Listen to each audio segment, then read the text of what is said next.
is Black money? About economic liberation and Mm. freedom. Critical conversations to invigorate our communities through Black-led CDFIs. But most importantly, we want people to create wealth. When we look at our communities, we still see a big disinvestment. Going from resourceful to resourced. CDFIs have that high touch. They understand their customers. They know how to reach out to those customers. They stay in touch with those customers. We are trying to create job makers and not just job takers. Yeah, I've even heard it said recently that great leaders don't lead from the top down, they lead from the bottom up because they're actually lifting everybody. We have to do more than just being a regular lender. Don't give me this story about if I teach you how to fish. Give me some money. Hey, happy Tuesday, everybody. Justin Minott here from the African American Alliance of CDFI CEOs. And I have a very special guest today, Ryan Zerwer, President and CEO of Forward Community Investments. Good to have you here on the show. Great to be here. Thank you, Justin. Of course. Now, Ryan, you know that we like to have some fun on this show. So we're actually going to start in a bit of a different direction. What is a song that you're jamming to right now that just has you hype when you're going into Forward Community Investments? You know, you need to get your mind right. What is that song for you? Ooh, it's going to be a weird one. Come on. It up. There's a musician I came across. I think his name is Thylacine, who does a lot of like remixes of classical composers. Okay. And it's just intense and dramatic music. And it's just my kind of eye of the tiger, get into the office kind of work music. I throw that on. I get in here usually about an hour before everybody else does, so I can play my music loud. And that's what gets my day going. He's got an album that just came out that's just, you know, each track after the next one is just exactly my kind of like, okay, let's go. Thylacine. Okay, now are we talking like Beethoven meets Nicki Minaj? Like, what's the, you know, right? Like, I want to try to that would be a real good one. It's more like Mozart meets like synthesizer for like and dramatic drums, and so I think he's got like an orchestra behind him, and then he's kind of remixing it with electronic keyboards, and I don't know how to describe it. It's just this kind of music that sort of like it's almost like music score kind of dramatic component to it that I think I like it. Yeah. Okay. Yeah. Now I want to hear from everybody in the chat. Who are you and what are you currently listening to right now? Make sure, because we love the networking that happens in the chat, the questions, the comments. Okay. Thylacine. Thank you. Thank you. Whoever put that in there, I really appreciate you. That's wonderful. All right. So Ryan, now going into why we're here, talking about Black economic liberation, talking about your role in this space and what this looks like. First off, I want people to get a sense of, other than your musical taste, who is Ryan Zerwer at the core, at the heart? What are you made of? Oof. You go deep real fast. Look, we're not playing around, man. We're not we only got up to an hour. Like, we gotta come on. You know, we're not swimming in the kiddie pool, brother. All right, I dig it. I'm a this intense, deeply passionate kind of individual. When I focus on very, very few things, but when I take something on, I throw myself into it all the way. It's kind of the way my mind goes. It's kind of the way my parents brought me up. Was sort of grew up in kind of an intense household where, you know, performance was everything. And so I've always kind of felt that I need to show up in a way that would make my parents proud. And that's kind of always looked like this sort of intensity to how do I affect sort of outcomes and changes that I want to see, be it in my own personal life, within my family, or within the communities around me. So it's that, you know, kind of like just intense is the way I think, if I had to sum it up in a term, is the way I'd characterize myself and kind of who I want to hear from the FCI team. You know, what do you think about Ryan? Is he intense? Is this a thing? I want to hear, if anybody is here on this chat, I want to make sure that we hear from them too. Now, this is a real question. How do you apply intensity, and coming from a house where, you know, very high standards and excellence was a big thing in an intense household? How do you apply that in a way that doesn't lend to perfectionism, right? Or because that can be a tough thing in this space where the work needs to get done and good is better than perfect. So how do you navigate that while maintaining passion, while maintaining that level of intensity? It's a great question. It's something I think I kind of struggle with, the idea that, we don't need perfection. But I do always believe that we can do better, right? We can always continue to iterate and improve everything that we're doing. And I'm in a position where I'm coming into an organization. My 3-year anniversary is in 10 days. Wow. But coming into a 30-year-old organization, that's CDFI, that's been around since the dawn of CDFIs. Inherited an organization that had a lot of great success, had done a lot of great things, but I was brought on for the specific purpose of amplifying its impact, of being more strategic in how we showed up in community and the work that we do.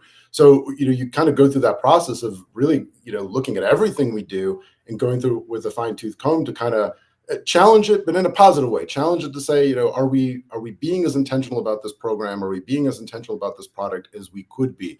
Are we asking the right questions of ourselves, as opposed to just going through the motions? Saying, hey, we do great work. That's great. We're all proud of ourselves. Pat ourselves on the back. I'm kind of a little bit more along the lines of we are doing great work and we should be proud of ourselves. But let's dig deeper and figure out how we can do more or do better or create the outcomes that we want to create. We've got a very large and ambitious mission statement.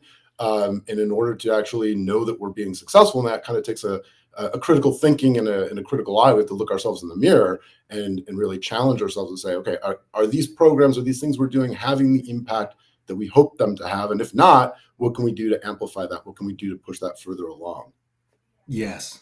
I love this. I'm just writing down so many good questions for later.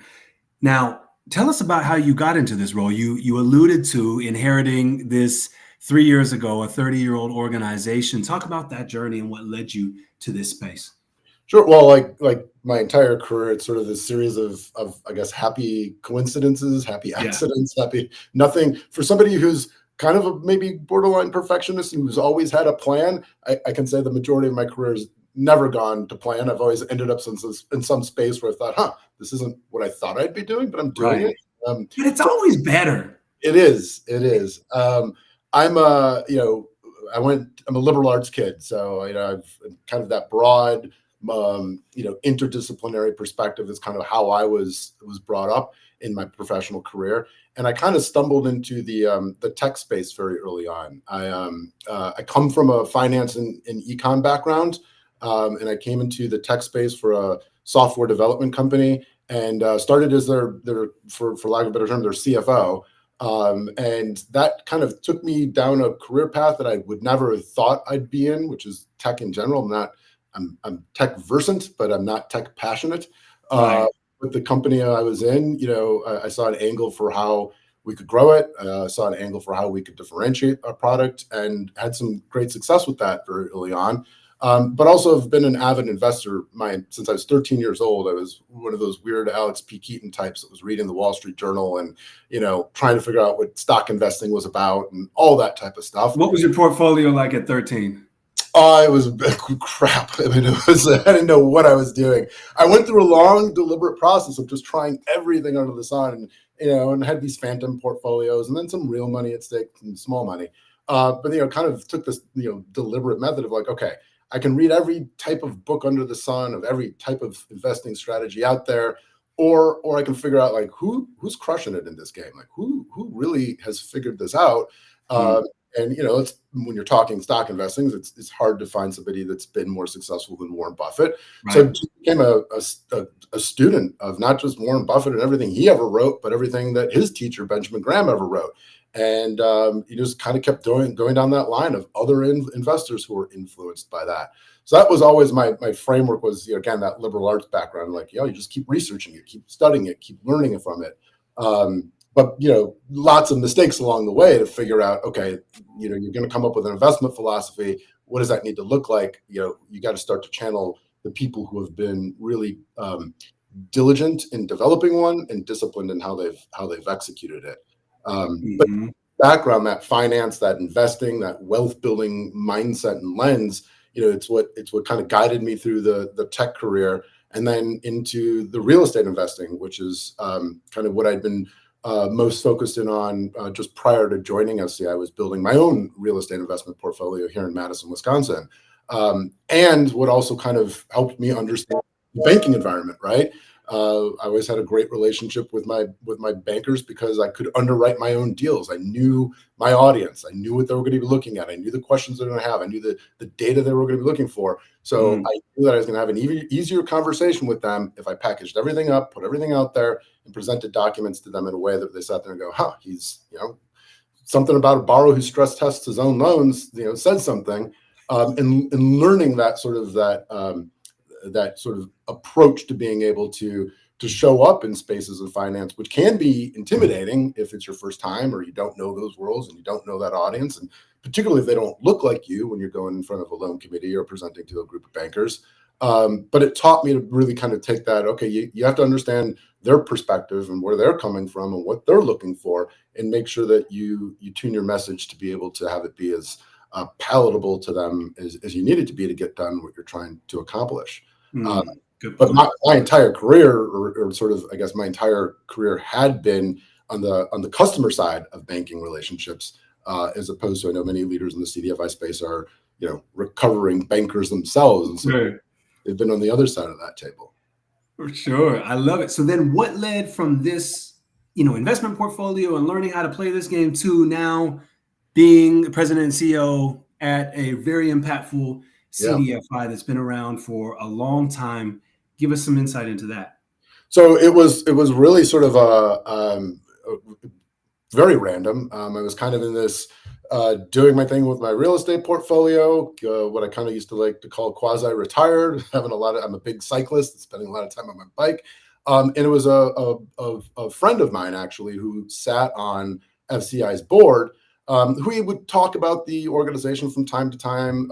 He was always my, what I call, intellectual sparring buddy when it came to talking about all things racial equity, social justice oriented. So we'd have these long, drawn out intellectual conversations about, how do we better the outcomes for communities of color, more broadly, and how do we leverage what we know, which is finance to do so, and personal finance to do so. And he was the one that kind of tapped me on the shoulder at a time when the organization was transitioning from the retirement of its founding CEO and going through this sort of long search process for a new CEO, and kind of said, you should probably take a look at this opportunity. And it didn't strike me as being, something that was relevant. I'd never worked in a nonprofit before.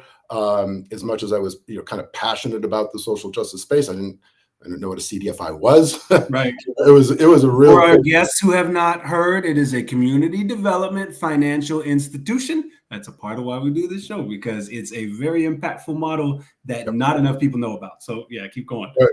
So, I mean, at first it was this sort of, I don't see how I'm going to add value here, but I'd be glad to, talk to the board and go through the process so that they can just sort of kick out the for-profit guy who came in with all these ideas of for-profit world inspired stuff.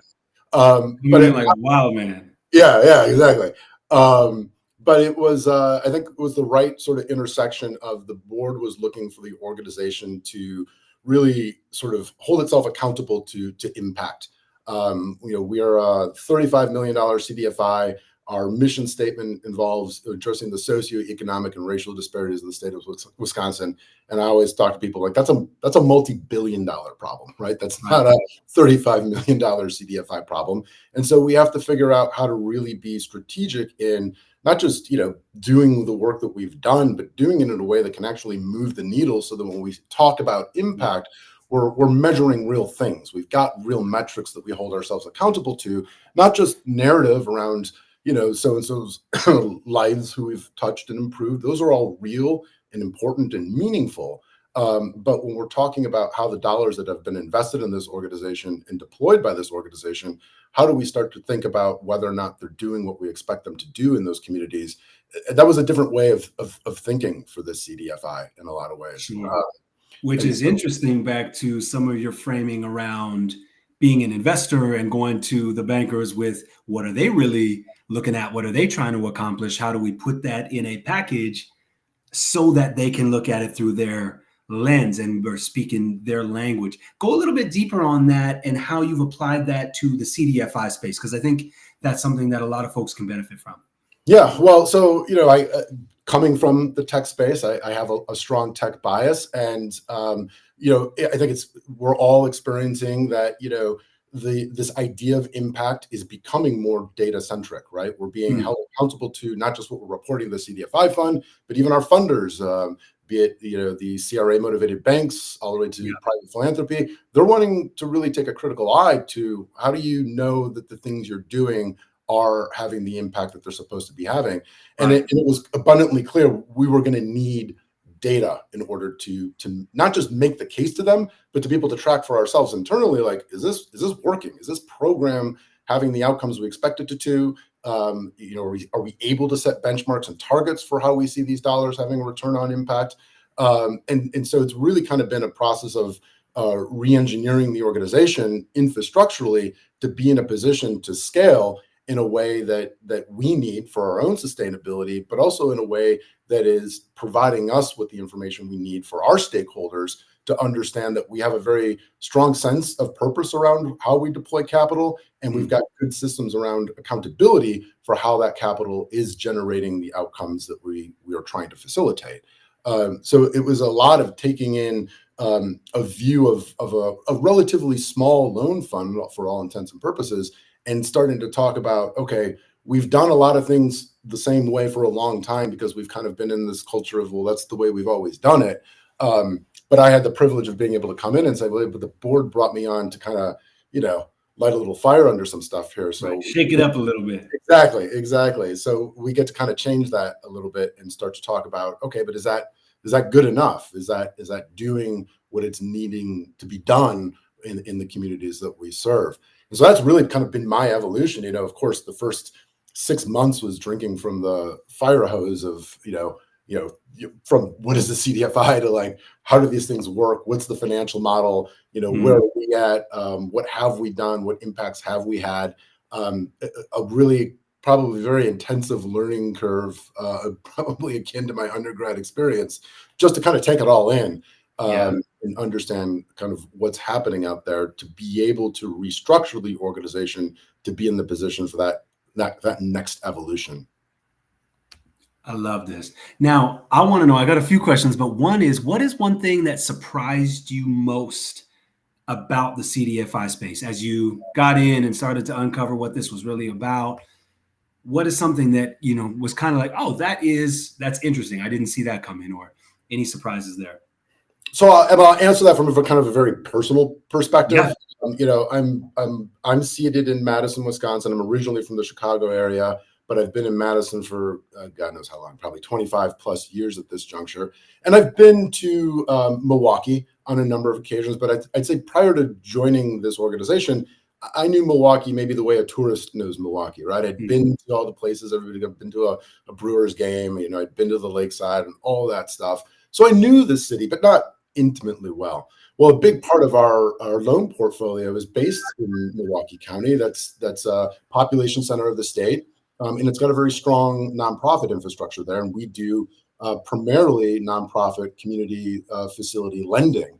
So the job really took me into these neighborhoods in Milwaukee that I'd never been to before, that I wouldn't have had a reason to go to before, that weren't on people's radar screens if they weren't from Milwaukee or didn't live in those neighborhoods. Certainly not if you're from Madison, Wisconsin. You don't go into the north side as often. And so for me, it was really eye-opening just to see these communities and understand the people in those communities differently than I would have if I just read articles about stuff happening in Milwaukee. And then also to see the various organizations doing the work that needs to be done in those communities to help, stabilize them, to help provide safe housing, to help provide the human services that are needed. So my own journey was learning, like, holy cow, we talk about things from a very intellectual perspective sometimes in the CDFI space about, affordable housing, and then being able to be in a space where you learn, well, there's a function of a housing affordability that's part of this equation. And so, jobs and opportunities is a key part of affordable housing. It's not just minting more units of homes, minting the right type of housing. It's making sure that the people who live in those homes have upward mobility. It's making sure that the communities they're surrounded by are safe, that they feel comfortable raising families there. It's that the services that they need for whatever they might be going through are available and accessible. There's so many different layers and nuance to it that it's not any just one thing. It's this interconnection between a number of different things that you really, when you start to dissect it, you understand the importance of them. And it really kind of opened my eyes to, okay, this is a far more complex and interesting ecosystem than I would have initially thought of. Oh, it's just like a revolving loan fund. You give out some loans and hopefully you get paid back and everything works out great. It's understanding that the organizations we're investing in and the work that they're doing, how those dollars come to serve that community, has been a real eye-opening experience for me in a way that I don't think I would have understood without the proximity to it that I have in the position. That's exactly the word I wrote on my paper, is proximity. And I think that's one of my favorite things about the CDFI space, and why I believe more dollars need to funnel into this space, is that there are no other organizations that I know of, and it's literally why I'm here at the Alliance, that are this proximate and able to meet the needs of their communities in informed, community-driven ways. Right. So much of the giving and philanthropy and lending is really prescriptive about what this community needs and not community informed in a way. Talk about how the community informs your work, and go into what Forward Community Investments does overall as well, for those who aren't familiar with your work yet. Sure. Well, I mean, again, the benefit of a 30-year-old organization is that we've got great name recognition throughout the state. So people know FCI, people know the work that we do. And so we're pulled into conversations very frequently. So that awareness, that proximity you talk about, there has to be an intentionality around creating it, right? You have to put yourself in those communities in order to truly understand them. You can't always just wait for an invite. And to your point about, what happens sometimes in private philanthropy is just this idea that, oh, this is what the people of North Milwaukee need. I'm like, well, have you been in that community? Do you understand what it really means? Have you walked down these streets where these loans are going on to understand, okay, we did this loan here, but what about 3 houses down? What about that building? What does it need? And who owns that? And who wants to live there? You really have to immerse yourself in it in that way. But because of that, we've had that name recognition and those partnerships. We often talk about, we're an investor, being a CDFI, but we're also a connector. There's plenty of stuff that we do in community that's nothing to do with our direct capital deployment. A lot of times we're making connections with other CDFIs that have a different niche or different lens, or some other product that might be better for that opportunity. Sometimes it's just being able to make connections between governmental agencies that have funding programs or abilities or services to be able to help borrowers out in certain ways that we don't have the capacity for. So a lot of times it's just being in that place to meet. Oh, you're trying to do this? I know these people who are trying to figure out ways to fund that type of stuff. Let me make that connection for you. No role for me outside of, making sure that we've made that connection, we can facilitate the outcome. And so we're often brought into conversations to be able to ideate around those types of opportunities. And so that gives us that proximity within that organization. And it helps us to learn, what that community really needs. One of the things I've also learned in this position is that we're a statewide organization.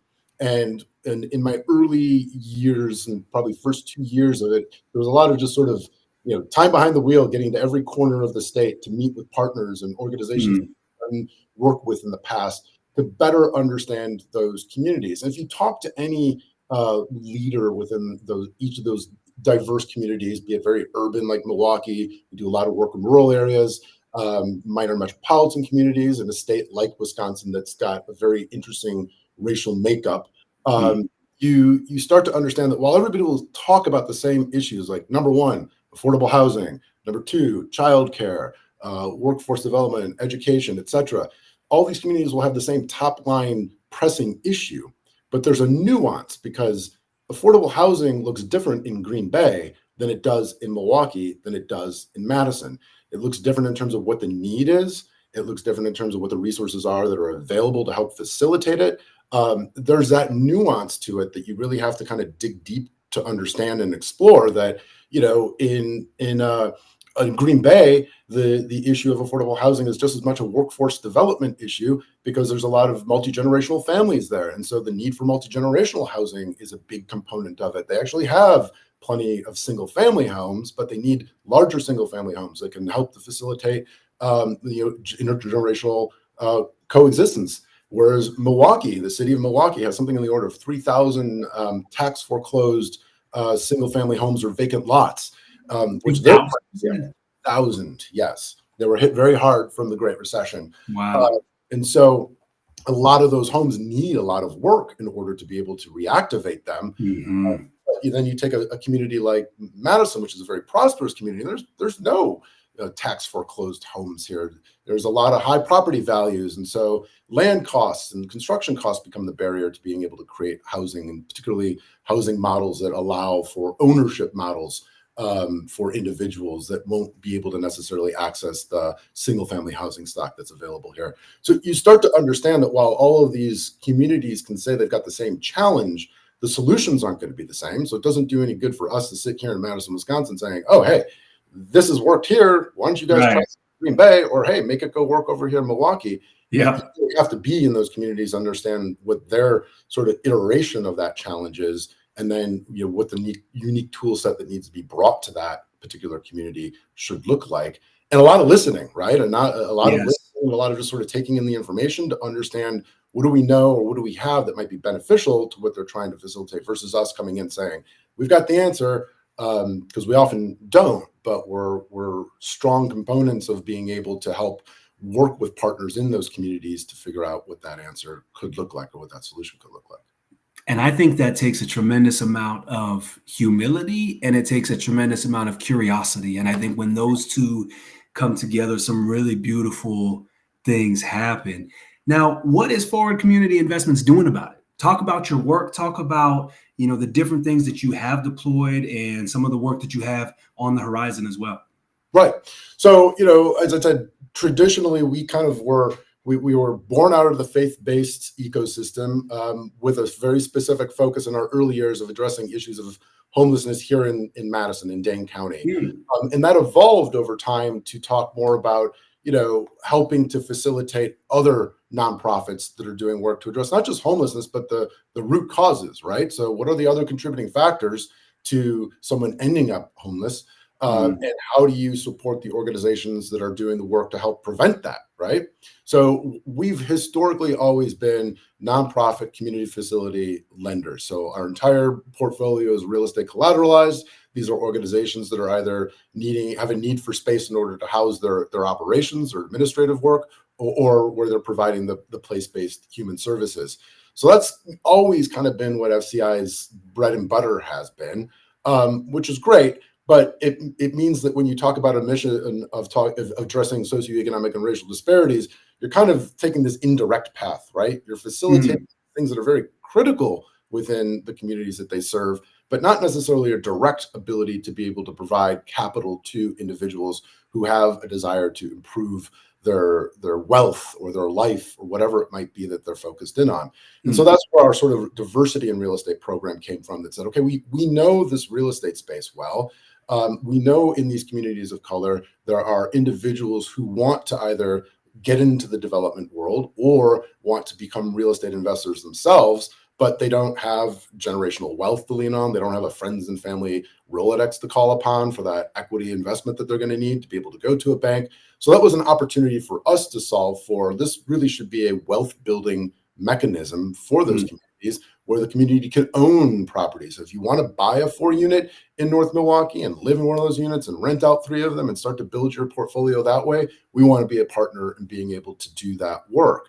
And we've had a lot of success with that program. We've had a lot of success in not just sort of the 4-unit product that I'm talking about, supporting those real estate investors, but a lot of pre-development loans to individuals of color who have been able to go through our WEDA, our Economic Housing Authority, basically to become LIHTC awardees. So all of a sudden they've got a tax credit award. They need to be able to facilitate a project, an affordable housing project, but that's a risky game, and it requires some pre-development dollars. And again, they don't have the balance sheet. They don't have the personal financial resources to be able to float that on their own. Right. So we act as the partner to be able to help them succeed in being able to diversify what the affordable housing developer sort of ecosystem looks like.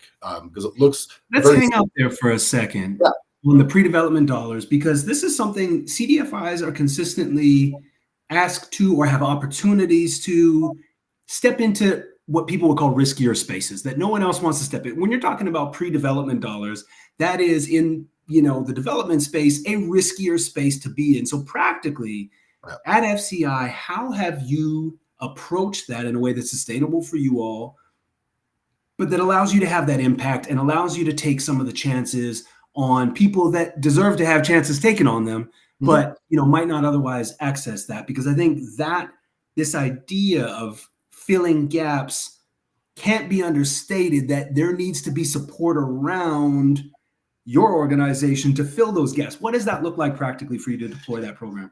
Well, I mean, where it should go, which isn't where it is today. Where it is right now is we're doing loans, pre-development loans to individuals who we know who have the right level of experience, be it education or training, or they've worked at a development company, that they know what they're doing as well as you can know what you're doing in that space, right? So there's an education background to them that allows them to be able to maneuver the inherently risky development space that it is.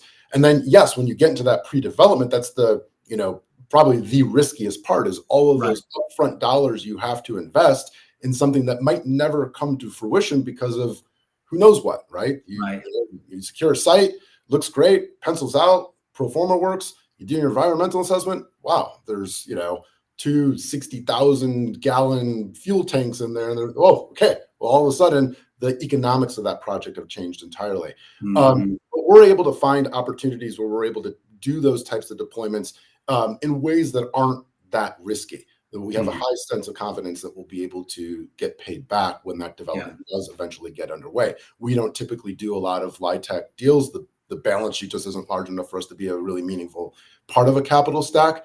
Where I want that product to evolve, and what constrains us from being able to do more of it, is that, in my opinion, a pre-development loan to individuals who are coming into the space for the first time, particularly those coming from communities of color, it needs to have a forgiveness component to it, right? So that they can take that risk with confidence of knowing that there's a backstop, that, hey, if you've put in your best effort, if you've really tried to make this deal work, and it's just the economics of it make it a poor decision, we don't want that individual to be saddled with a six-figure debt for something that wasn't able to actually ever do the thing it's supposed to do, which is help create housing and ideally build wealth.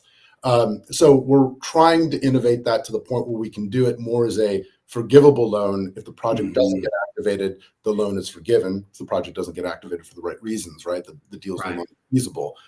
So that we're able to help facilitate more of that type of activity with more of the individuals in that space. So that's where it needs to move to. I love the way you're thinking. Yeah, we need to find the capital to make it forgivable.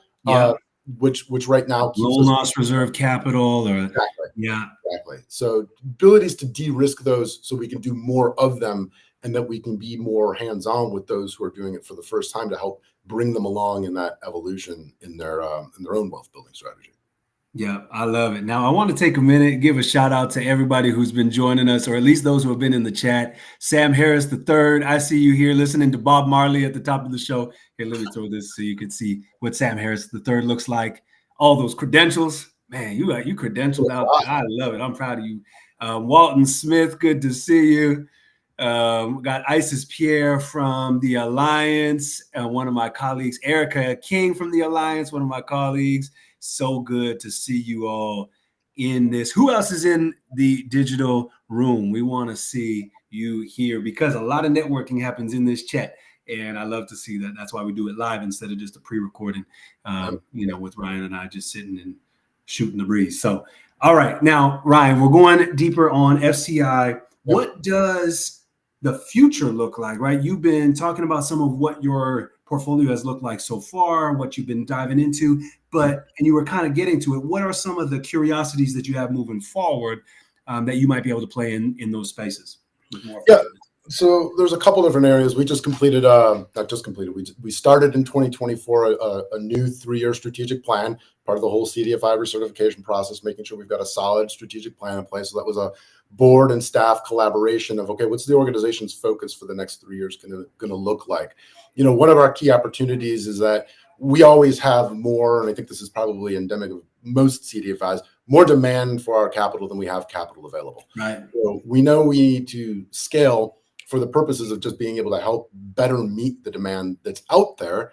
But we also needed to scale because our own business model does require and rely upon a larger loan portfolio, revolving loan funds, generating revenue for the organization. We've been very fortunate over the past decade of being very successful in the new market tax credit space. We really punch well above our weight in that category. And that's been a key revenue driver for the organization. But my own sort of conservative mindset says, I don't want to become too reliant on a program whose own future is always subject to political whims.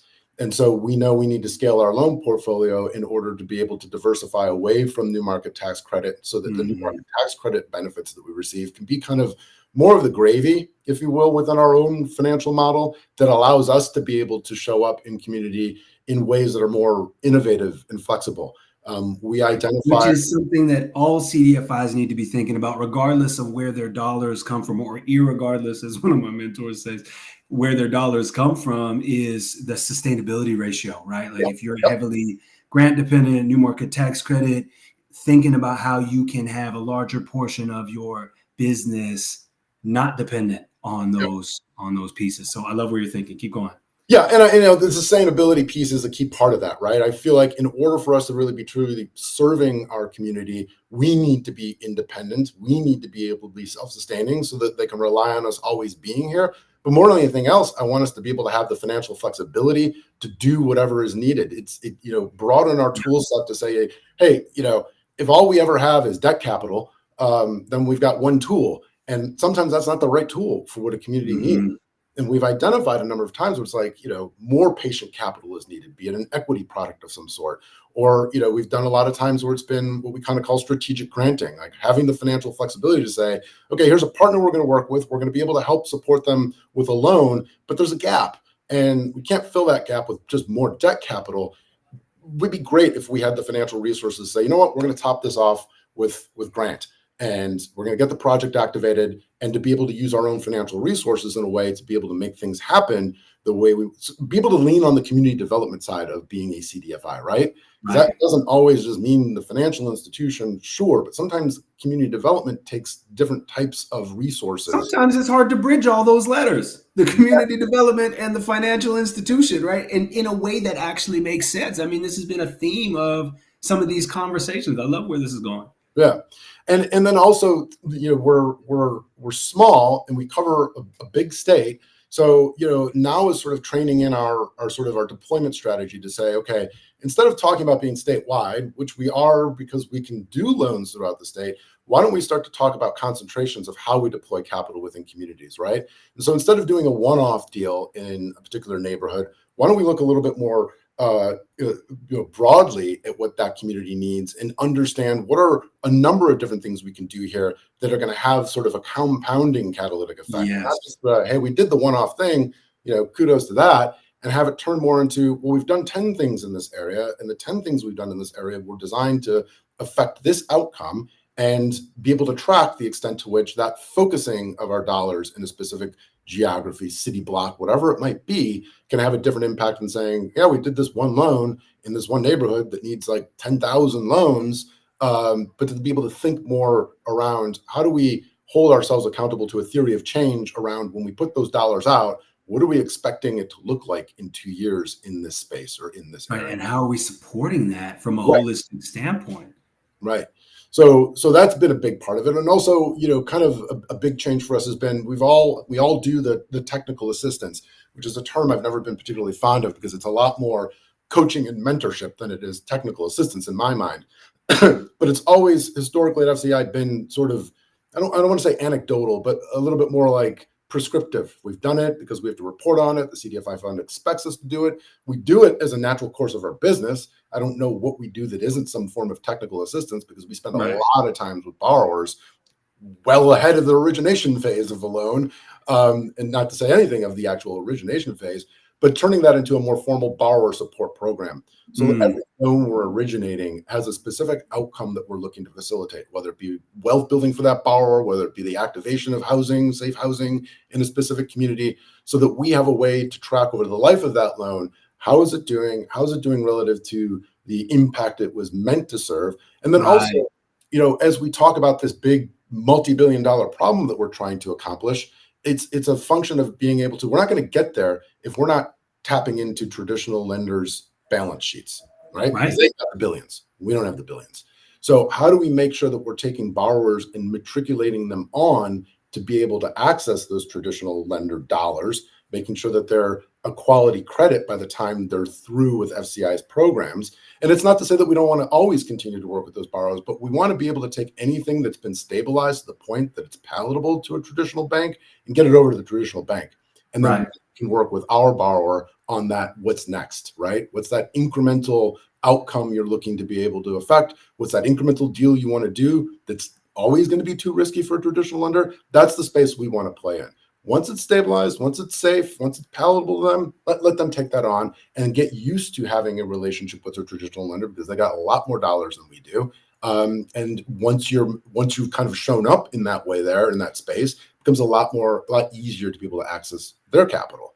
And that's the ecosystem approach, right? Is that you don't have to be everything, but you got to be understanding the balance in that ecosystem. I think you're doing that beautifully. Now, what I want to know is, you were talking about this phrase theory of change, and it just pinged something for me. We've talked a lot about the complexity of some of these issues, right? What do you believe, and you know, why you're doing this work at FCI, why you are who you are? What do you believe is a domino that if you can really knock that one, it has a ripple effect throughout the communities, right? With all the complexity that goes into wealth building, Black economic liberation, what is the domino that you believe, like, if we hit this with full force, we believe that that's going to do something? And you kind of got around some of that in your work, but I want to hear what that is for you. Yeah, so I'll kind of answer that with a sort of a story about a program that we were involved in, have been involved in. So going back to Milwaukee and its 3,000, tax foreclosed single family homes or vacant lots. I mean, you drive through these neighborhoods and you see them, right? These are the blighted homes. These are the homes that people don't feel safe around. There might be people living in them. They don't have water. They're boarded up, but there's a transient population that might be utilizing that space for things you don't want to see in a community where you're trying to raise your family. And so the city of Milwaukee did a program called Homes MKE, which leveraged ARPA dollars that had come through the city to be able to say, okay, we're going to be intentional around taking 150 of these homes and going via RFP to emerging developers, what they call emerging developers, BIPOC individuals or nonprofits, who want to take on the task of renovating these homes so that they're quality housing. A lot of them need a lot of work. They've got lead pipe service. They've got structural issues. They're, a lot of things, mechanicals that aren't functioning. So they need a lot of work put into them. But to be able to work with those emerging developers, award them the homes, have them do the renovation, have the city come in, be able to top it off, and then be able to have those homes be sold to first-time home buyers at an affordable price. And so 150 homes kind of scattered throughout the city. And we've done, I think we'll probably do 15 homes in 2024. And I went to we financed one of the first homes within this program to be completed. And so, there's this big to-do ribbon cutting. The mayor's there, all the dignitaries are present. And it was interesting to me because while this one home looked great, it was beautifully done. The borrower who we've worked with, Servant Manor, did a phenomenal job renovating that house. And it was sold very quickly to a first-time home buyer family. But walking down that block, you could identify, maybe 6 other homes that were also abandoned, vacated, probably another 10 homes where they were owner occupied, but clearly the owners didn't have the resources to put into the maintenance and the upkeep of the home that they needed. So even though you had this one sparkly, nice new little gem on the block, the rest of the block was feeling rough and still needed love. And so it really became a conversation around why aren't we, or how could we layer in a program that says it's great to have done this one home, but if we're not addressing all the other homes on this block that need something, how different is it going to feel walking down this block in 2 years than it does today? Probably not a whole lot different. So, it becomes that domino being, look, it's nice to do the one thing, but if we can figure out how to do the 10, and if we can figure out how to do the 10 within a very and keep some of these people in their homes who have been members of the community for a long time. Exactly. Yes, to be intentional around making sure that you're doing that where you don't start to tip the scale to some type of unintended consequence or some outcome you don't want. You don't want to facilitate displacement. You want the people who live there to stay there. So how can they take advantage of the fact that we want these homes to be appreciating in value, but we don't want these homes to appreciate in value in a way that doesn't allow them to stay there and still continue to be members of the community, right? It's that idea of the sort of the conundrum of gentrification. You don't want the displacement component of it, but you certainly want to see the investment in the community. You certainly want to see the physical space improved. You certainly want revitalization without displacement, right? And that is a narrow piece. I love that. I love how you're thinking about this. Now, a couple of things that came up for me in our talk, and one, you came into an old organization as a new person, leading some change and taking this organization to different places than they've been. Talk about, as a leader, navigating that, because I think that is very real, and I want to hear about that experience, about bringing people along, maybe not. How did that go? Doing a strategic plan. How are you getting buy-in on that as the new guy on the block? I mean, you're 3 years in now, but I think that's a very real leadership consideration that applies beyond the CDFI industry.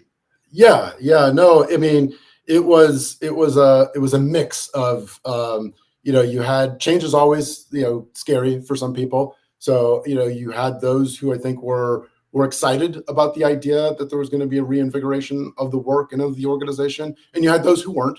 And, we were able to, fortunately, I think, have go as organically as possible. That's sort of let's make sure everybody on the team here is passionate about what we're doing, passionate about the change we're trying to facilitate, both within the communities we serve and within the organization itself, so that we can not have anybody feel like this is an arduous or combative process, but rather a collaborative process.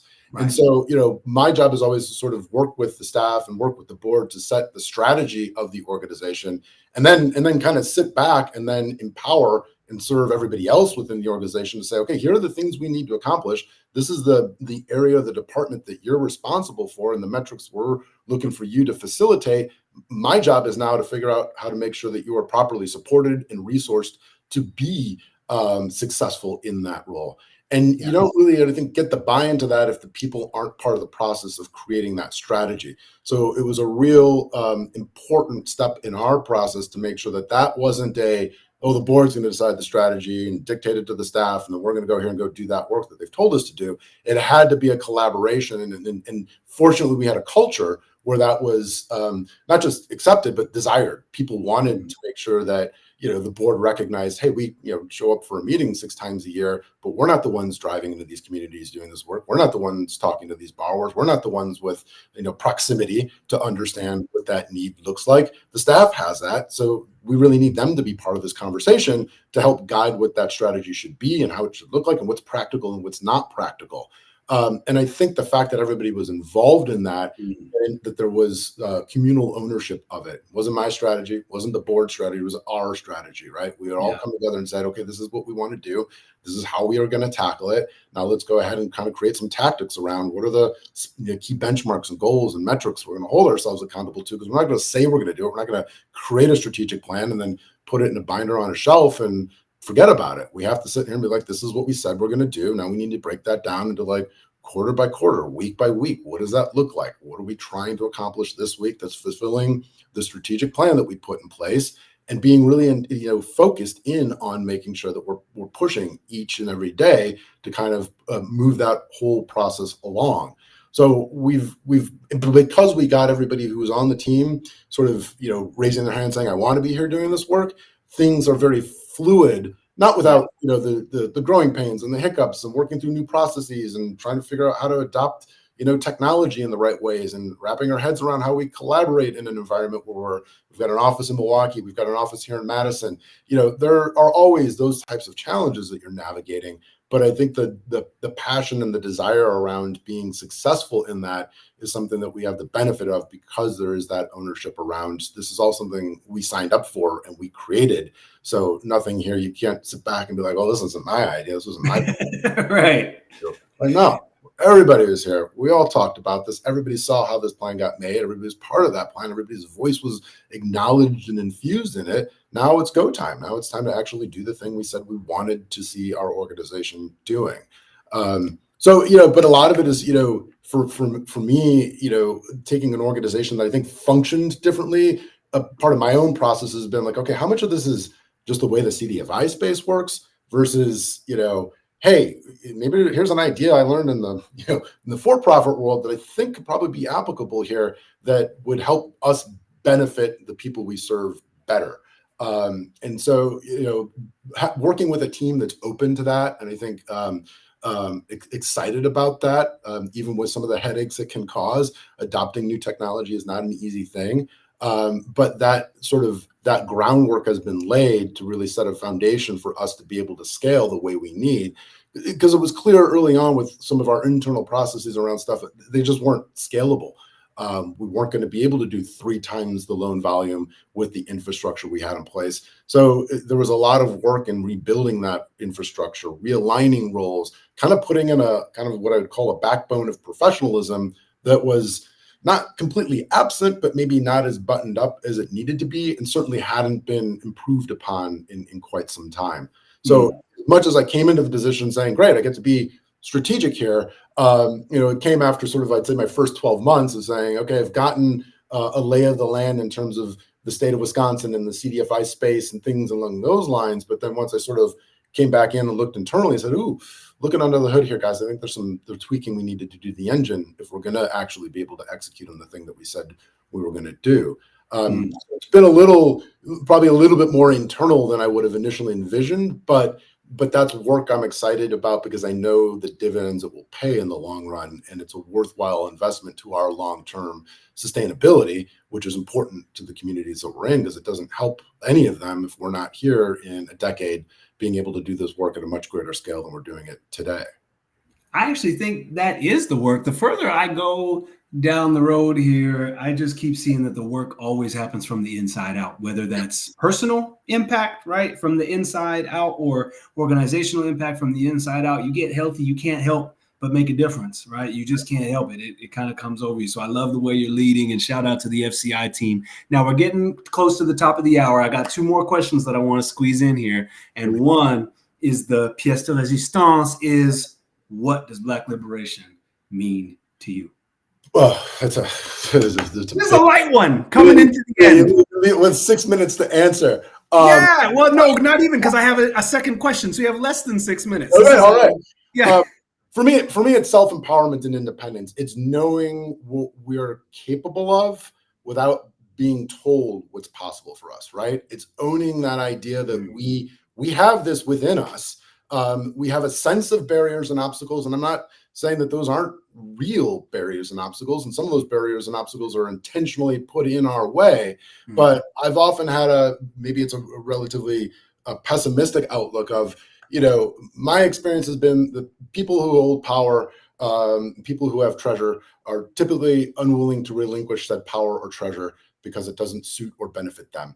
So we have to create our own, right? We have to sit there and understand, look, some doors will open for us.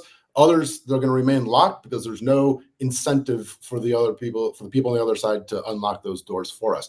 But we have everything we need. We have the capability, we have the talent, we have the know-how, and some of those barriers are perceived, and we just need to be able to figure out how to work together and collaborate together to move around them, because we've got the resource base in terms of the intellectual capital to succeed.